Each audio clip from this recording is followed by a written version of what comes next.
तो आप लोग को तो पता ही है कि आज हम लोग इस वीडियो में क्या करने वाले हैं। तो आज हम लोग इस वीडियो में करेंगे हिंदी का ऑब्जेक्टिव प्रश्न, क्लास 12th का करेंगे हिंदी का पूरा निचोड़ प्रश्न इस वीडियो में। तो इस वीडियो को आप लोग पूरा लास्ट तक देखिएगा, ठीक है। तो चलिए हम लोग वीडियो का स्टार्ट करते हैं और करते हैं आज का हिंदी का ऑब्जेक्टिव प्रश्न। चलिए तो देखिए यहाँ पे पहला नंबर प्रश्न दिया गया है, क्या करें कि बाल कृष्ण भट्ट की रचना बातचीत क्या है।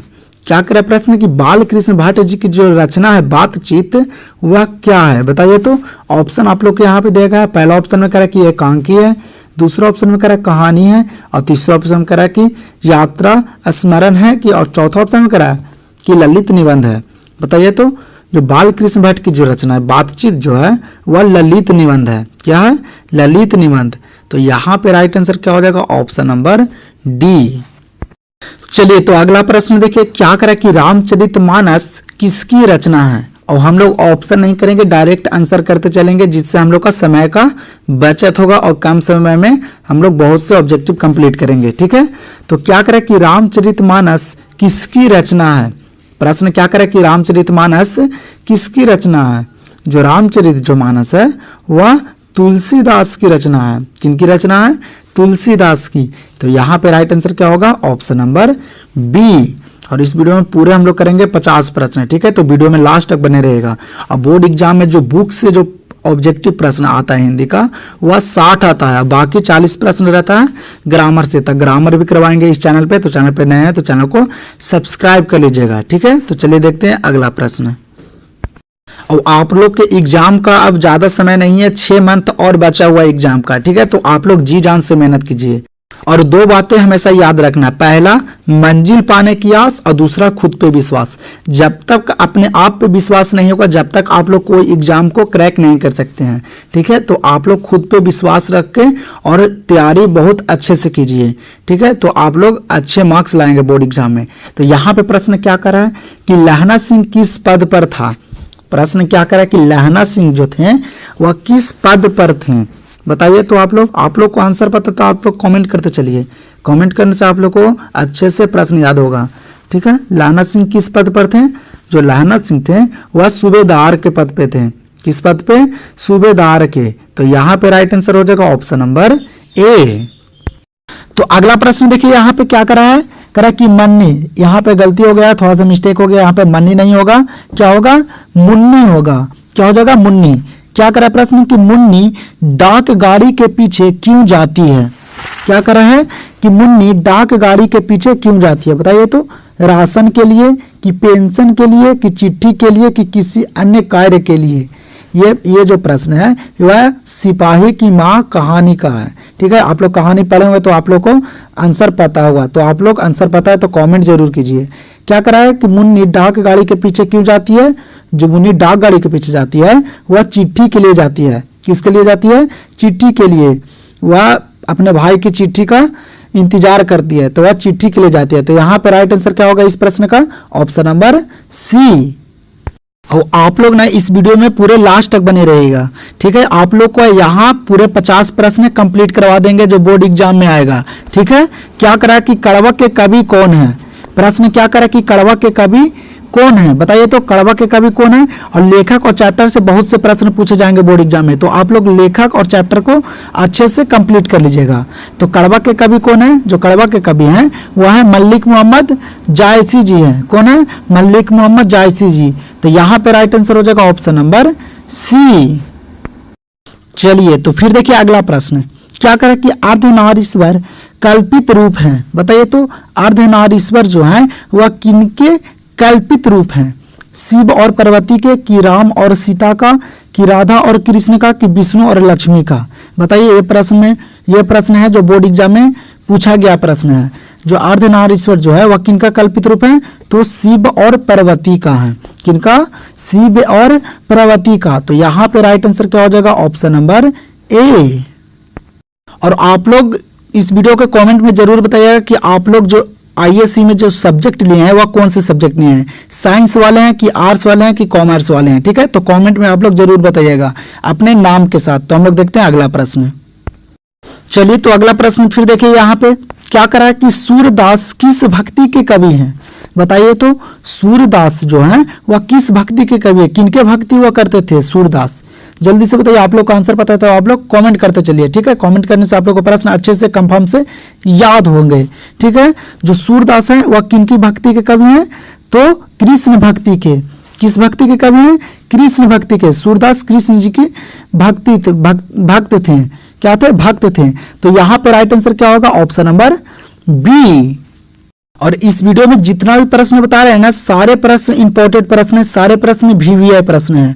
तो सारे प्रश्न को आप लोग देख कर जाइएगा, पूरे अंत तक वीडियो में बने रहिएगा। यहाँ पे प्रश्न क्या करा कि इनमें से प्रेम के पीर के कवि हैं। बताइए तो प्रेम के पीर के कवि कौन है? और बोर्ड एग्जाम खास करके पूछता है बहुत सारे प्रीवियस ईयर प्रश्न, तो इस वीडियो में पूरा प्रीवियस ईयर भी प्रश्न करवा रहे हैं, ठीक है। तो वीडियो को पूरे अंत तक देखिए। प्रेम के पीर के कवि कौन है? बताइए तो प्रेम के जो पीर के कवि हैं वह जायसी जी हैं। कौन है? मलिक मोहम्मद जायसी जी को प्रेम के पीर कवि कहा जाता है। तो यहाँ पे राइट आंसर क्या होगा इस प्रश्न का? Option number A. चलिए तो यहाँ पे देखिए अगला प्रश्न क्या करा कि एक लेख और एक पत्र के रचनाकार कौन है? क्या करा प्रश्न कि एक लेख और एक पत्र के रचनाकार कौन है? ये तो सभी को पता होगा। जो एक लेख और एक पत्र के जो रचनाकार हैं वह कौन है? भगत सिंह जी हैं। कौन है? भगत सिंह जी। तो यहाँ पे क्या हो जाएगा इस प्रश्न का answer? Option number C.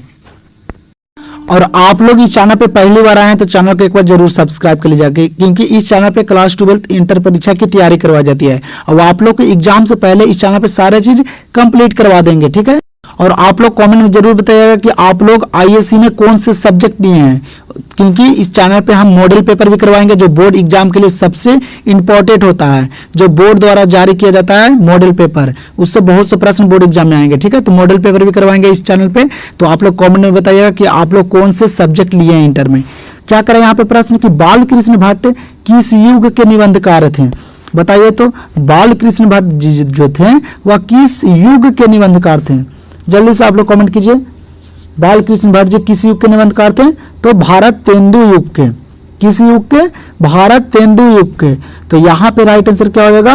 B for Baahubali. तो यहाँ पे right answer option number B.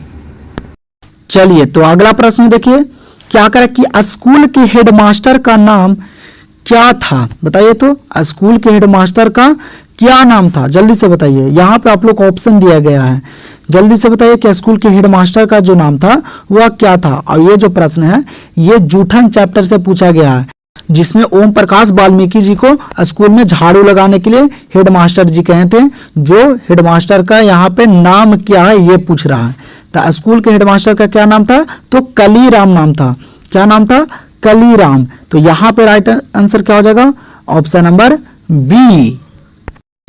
फिर यहाँ पे देखिए प्रश्न क्या करा कि सुभद्रा कुमारी चौहान का जन्म कब हुआ? बताइए तो सुभद्रा कुमारी चौहान का जन्म कब हुआ? और सुभद्रा कुमारी चौहान कौन से चैप्टर लिखे थे? तो पुत्र वियोग लिखे थे।